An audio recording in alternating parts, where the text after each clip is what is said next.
Hello बच्चों। बेटा, हम रिलेटिव मोशन की बात कर रहे थे, यानी कि हमने रिलेटिव वेलोसिटी डिस्कस की। आज जो वीडियो हम डिस्कस कर रहे हैं ये रिलेटिव मोशन पर स्पेशल वीडियो बनाई जा रही है आपके लिए, क्योंकि आप पूरा रिलेटिव मोशन डिस्कस कर चुके हो।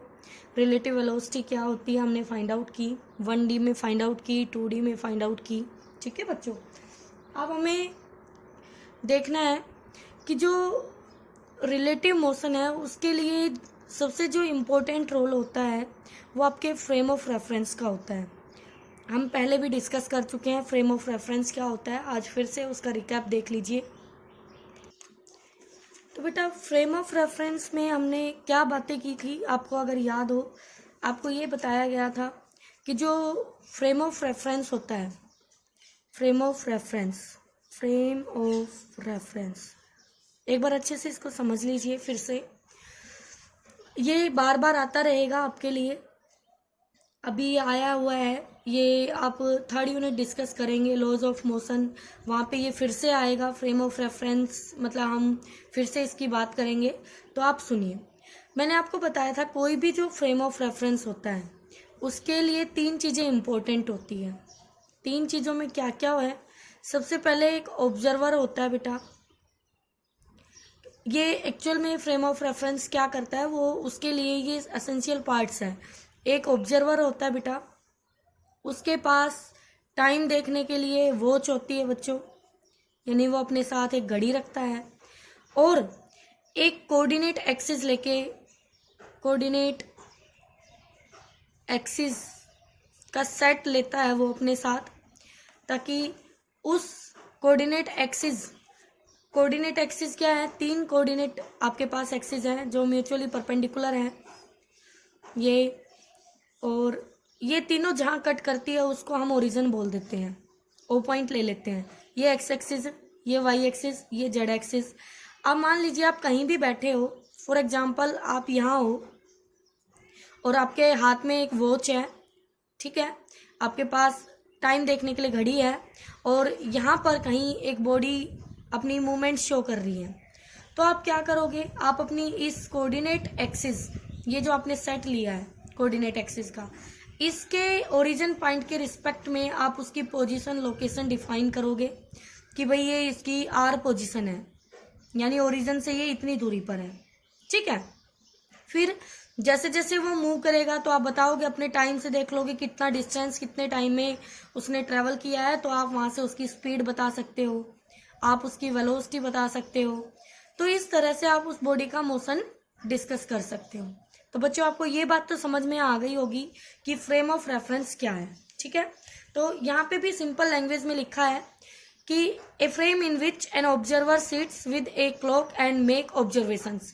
वो बैठ जाता है एक जगह और वहाँ अपने साथ घड़ी ले लेता है और ऑब्जर्वेशन देखनी शुरू कर देता है। ठीक है बेटा, फिर मोर इम्पोर्टेंट जो फ्रेम ऑफ रेफरेंस है बेटा, कि ये भी डिपेंड करता है कि आप बैठे कहाँ हो, आप जिस जगह बैठे हो वो जिस, मान लीजिए आप, ये कोई ब्लॉक है या कोई भी बिल्डिंग है या बस है, ये बस लगा लो, और ये बस अभी रेस्ट में है, ये बस रेस्ट में है, और इसके ऊपर आप अपने बैठ के और अपने ऑब्जर्व कर रहे हो, ऑब्जर्वेशंस को बैठ के। कोई बस खड़ी है आपके घर के पास और उसके ऊपर आप बैठे हो और साइड वाइज बच्चे खेल रहे हैं या जो भी है, जिसकी भी मूवमेंट आपको देखनी है। तो एक तो आप यहाँ पर हो, दूसरा आप मान लीजिए ये बस है या कार है, जो भी है, ये मूविंग है, यानी कि ये मूव कर रही है, तो ये रेस्ट में नहीं है। अब आप यहाँ पर हो, इसके ऊपर बैठे हो या अंदर बैठे हो, जैसे भी बैठे हो, और यहाँ बैठकर आपने ऑब्जर्वेशंस की है। तो जो ऑब्जर्वेशन इस बच्चे ने की और जो ऑब्जर्वेशन इस बच्चे ने की, दोनों की ऑब्जर्वेशन अलग अलग होगी। क्यों? क्योंकि ये जिस बस पे बैठा था वो रेस्ट में खड़ी थी और ये जिस कार पे बैठा था वो चल रही थी। तो दोनों की ऑब्जर्वेशन सेम बॉडी के लिए, यहाँ कोई बॉडी है, ये कोई बॉडी है, और इस बॉडी को ऑब्जर्व कर रहे हैं, तो इस बॉडी के ऑब्जर्वेशंस दोनों की अलग अलग होगी। तो बॉडी तो सेम है और वो एक टाइम पे एक जैसी एक्टिविटी कर रही होगी, तो अलग अलग ऑब्जर्वेशंस क्यों आई? क्योंकि दोनों बॉडीज ने अलग अलग रेफरेंस पॉइंट ऑफ व्यू से देखा है। ठीक है, तो यही है बेटा, यहीं से डिफरेंस क्लियर हो जाएगा आपका कि ये जो बॉडी है, जो बस है, जिसको हम रेस्ट बोल रहे हैं या हम इसको एक कैटेगरी नाम दें, तो यहाँ पे हम कह सकते हैं या तो जिस पर आप बैठे हो वो रेस्ट में हो, या वो वी कांस्टेंट से चल रही हो। वी कांस्टेंट का मतलब उसका एक्सेलरेशन 0 हो, तो वो उसका फ्रेम ऑफ रेफरेंस कहलाता है बेटा इनर्शियल फ्रेम ऑफ रेफरेंस। बच्चों अच्छे से समझ लो इस बात को तो आप, कि इनर्शियल फ्रेम ऑफ रेफरेंस का मतलब है कि उस बॉडी का एक्सेलरेशन 0 होना चाहिए। ठीक है, जो बॉडी देख रही है, और जो बॉडी चल रही है, मूविंग का मतलब हम यहाँ पर v इसको वेरिएबल से मान के चलेंगे, तो v वेरिएबल मानेंगे तो उसका एक्सेलरेशन जो होगा वो नॉट इक्वल टू 0 है। जिस बॉडी का एक्सेलरेशन नॉट इक्वल टू 0 है तो वो आ जाएगी non inertial frame of reference. I think बच्चों आपको ये बातें क्लियर हो गई होगी कि इनर्शियल फ्रेम ऑफ रेफरेंस क्या है और non inertial frame of reference क्या है। यही यहाँ पर आपको बताए हुए हैं। Inertial frame of reference, non inertial में वेलोसिटी कांस्टेंट होनी चाहिए या बॉडी रेस्ट में, या ए उसका 0। यहाँ ए नॉट इक्वल टू 0 यानी वी वेरिएबल है उसका, तो एक्सेलरेशन नॉन इनर्शियल कहलाता है। ठीक है, या एक्सेलरेटेड फ्रेम ऑफ रेफरेंस कहलाता है। ठीक है बेटा, अब सुनिए जो हमारी अर्थ है। अब बेटा हम अर्थ के ऊपर बैठे हैं और हम किसी भी बॉडी का मोशन देखते हैं ना, तो हम अपने आप को कौन सा फ्रेम माने, इनर्शियल या नॉन इनर्शियल? तो कुछ बच्चे कहेंगे मैम अर्थ तो रेस्ट में है। अर्थ किस में है? रेस्ट में है। लेकिन बेटा जी अर्थ एब्सोल्युटली रेस्ट में नहीं है, एब्सोल्युटली रेस्ट में नहीं है। किसी और प्लेनेट के रिस्पेक्ट में अर्थ तो मूविंग है, और ये तो गोल गोल घूम रही है, और गोल गोल कोई भी बॉडी घूमती है, किसी सर्कुलर ऑर्बिट पे कोई बॉडी घूमती है, तो उसका जो मोशन होता है वो एक्सेलरेटेड मोशन होता है। कैसा होता है बेटा? तो अर्थ का मोशन, अर्थ सिर्फ मोशन में नहीं है बल्कि एक्सेलरेटेड है। अब इस हिसाब से जो अर्थ हुई, ए उसका नॉट इक्वल टू 0 हुआ, तो अर्थ आ गई non inertial frame of reference में। लेकिन अब अर्थ का जो एक्सेलरेशन है वो नेग्लिजिबल है। कैसा है? नेग्लिजिबल है बेटा, बहुत कम, ना के बराबर है। तो इसलिए हम मान लेंगे, हमने मान लिया कि माना ए ऑफ अर्थ क्या है, लगभग 0, यानी हम उसको कैसा ले लेंगे? Inertial frame of reference. तो अब हमने अर्थ को कैसा कंसीडर कर लिया बच्चों? Inertial frame of reference consider कर लिया। अब हमारी बहुत सारी जो प्रॉब्लम्स है वो सोल्व हो जाएगी। कैसे सोल्व हो जाएगी? क्योंकि अर्थ को हम मान के चल रहे हैं इनर्शियल फ्रेम ऑफ रेफरेंस।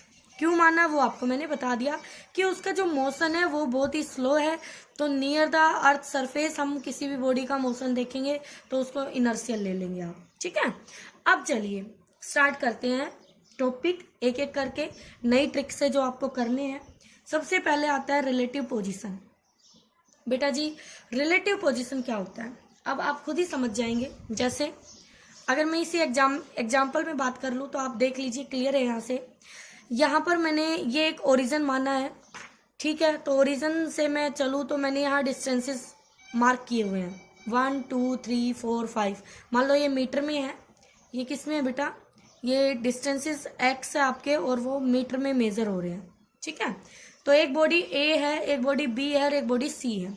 सबसे पहले तो इस ओरिजिन के रिस्पेक्ट में आप इनकी लोकेशंस बता दोगे, पोजीशन बता दोगे। तो सबसे पहले जो आपका ए बॉडी है वो उसका पोजीशन जो है एक्स है वो हो गया 0 मीटर।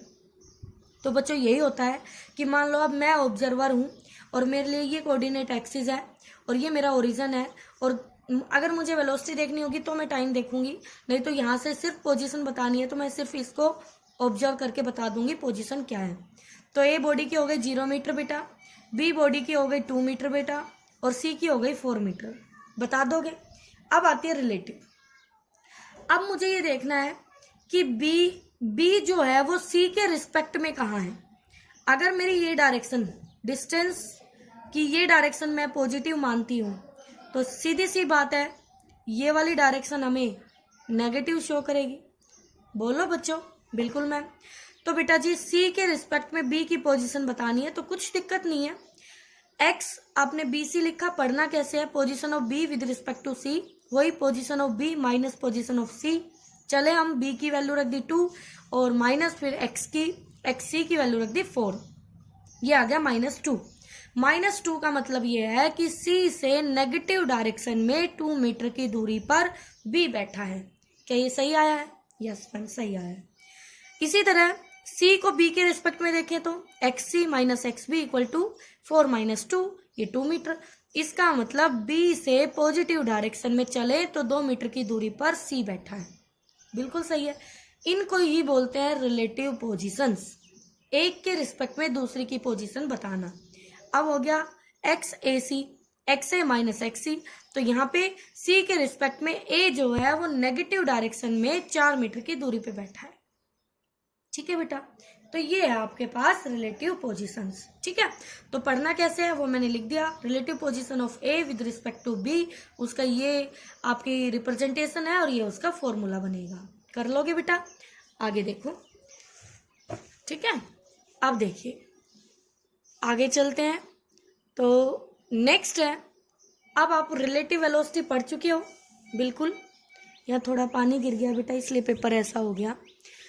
रिलेटिव वेलोसिटी आप सभी पढ़ चुके हो। चलो देखते हैं। ये फिर से वही कोऑर्डिनेट एक्सिस ले ली कोई भी। ठीक है, ये एक्स ये वाई दिखा दिया। मान लो आपने ये ओरिजिन, ये ए बॉडी है ओरिजिन से एक्स ए दूरी पर, ये बी बॉडी है एक्स बी दूरी पर। ओके, वेलोसिटी होता है rate of change of position या डिस्प्लेसमेंट। ओके, तो यहाँ से वी ए लिखा d by D t x A, we B लिखा d by D t x B. कोई दिक्कत नहीं है भाई। चलो इसको उठा लिया हमने। अच्छा, इनको एज इट इज रहने दो। अब रिलेटिव लिखो। ये है ए के रिलेटिव बी के रिस्पेक्ट में पोजीशन, तो इसका डिफ्रेंशिएशन करोगे तो वेलोसिटी आएगी ए की रिस्पेक्ट में बी, और इसको लिखेंगे कैसे, X A minus X B, D by D T दोनों पे ऑपरेट कर दिया हमने, या सिंपली मैथमेटिकली आप दिखा रहे हैं। ठीक है, तो यहाँ से ये बन गई वी ए और ये बन गई वी बी। ऊपर देख लो आप, तो यहाँ से क्या आ गया, V A minus V B relative velocity of A body with respect to B body, जिसको आप ऐसे रिप्रेजेंट करोगे। अगेन अगर इसका डिफ्रेंशिएशन हम कर दे टाइम के रिस्पेक्ट में, तो वेलोसिटी का डिफ्रेंशिएशन हमें देता है एक्सेलरेशन, तो ये हो जाएगा इनका एक्सेलरेशन रिलेटिव। तो relative acceleration of A body with respect to B body, हम कोई भी टर्म रिलेटिव देख सकते हैं किसी भी बॉडी के रिस्पेक्ट में। ठीक है बेटा, चलिए बहुत अच्छी बात है। 2D के लिए बिल्कुल यहाँ कोई डेरिवेशन नहीं, कुछ नहीं, बस सीधा सा सिंपल सा जो आपने सीखा उसका मेथड लगा दिया, मींस उसका रिजल्ट अप्लाई कर दिया, मेथड नहीं रिजल्ट अप्लाई कर दिया। तो बताइए वी ए बी को क्या हम ऐसे लिख सकते हैं, V A minus V B. ये फॉर्मूला तो तब आता है जब हम दो बॉडीज को देखो, दोनों को, अगर ये मेरी वी ए से जा रही है, ये मेरी वी बी से जा रही है, तो दोनों सेम डायरेक्शन में जा रही थी, तब हमारा ये फॉर्मूला बन के आता है और हमें कोई दिक्कत नहीं है। लेकिन इसको अगर मैं ऐसे लिख दूं V A plus minus V B, इसका मतलब ये है कि यहाँ पे दो वेक्टर को ऐड किया जा रहा है। अब वो उन दोनों के बीच एंगल कुछ भी हो सकता है, तो हम जर्नल लिख लेते हैं इन दोनों का रिजल्ट, और वो हमें लिखना आता है। वी ए बी का मैग्नीट्यूड इक्वल टू होता है जब एक वेक्टर नेगेटिव और दूसरा पॉजिटिव, तो उनका रिजल्टेंट लिखा जाता है V A square plus V B square minus 2 V A we B cos of theta, और थीटा होता है angle between V A and V B. ठीक है, theta V A and V B के बीच का होता है, ये लिखा हुआ है बेटा, क्लियर। ओके, तो ये आपने रिजल्ट अप्लाई किया और कुछ नहीं। चलो 2D भी हो गया आपका, 1D भी हो गया। ओके, ये आपका 1D था, 4 1D, कोई दिक्कत नहीं है, बच्चे कर लेंगे, और ये आपका 2D का रिजल्ट। ठीक है, अब देखिए बिल्कुल डायग्राम से बहुत अच्छे से आपको समझाया जा रहा है। ये आपके पास दो कोई भी कार या बस लगा लीजिए आप, तो यहाँ पर क्या दिया गया है बेटा, एक बस जा रही है ए 10 मीटर पर सेकंड से, बी बस जा रही है 7 मीटर पर सेकंड से, ठीक है। दोनों की डायरेक्शन सेम है तो दोनों की वेलोसिटी पॉजिटिव। ओके, अब देखिए वी ए बी निकालना है तो वही V A minus V B लगाया और दोनों की वैल्यू पुट की और ये रिजल्ट आ गया। इसका मतलब पॉजिटिव डायरेक्शन में ए बॉडी बी के रिस्पेक्ट में इस स्पीड से जा रही है। समर बेटा थोड़ा दूर हो जाओ, उधर खेल लो। वी बी ए का मतलब क्या है बेटा, V B minus V A का मतलब आता है -3 मीटर पर सेकेंड। इसका मतलब ये है कि जो बी है ना वो ए के रिस्पेक्ट में हमें नेगेटिव डायरेक्शन में 3 मीटर पर सेकेंड से जाती हुई लगेगी। इसको समझने का ये मतलब है, ठीक है बेटा। तो अच्छे से वीडियो को देखो, अभी ये आपकी चलेगी कंटिन्यू 2-3 लेक्चर और बेटा, फिर आपका रिलेटिव मोशन कंप्लीट हो जाएगा शॉर्ट ट्रिक वाला, ठीक है। तो अच्छे से करना है इसको।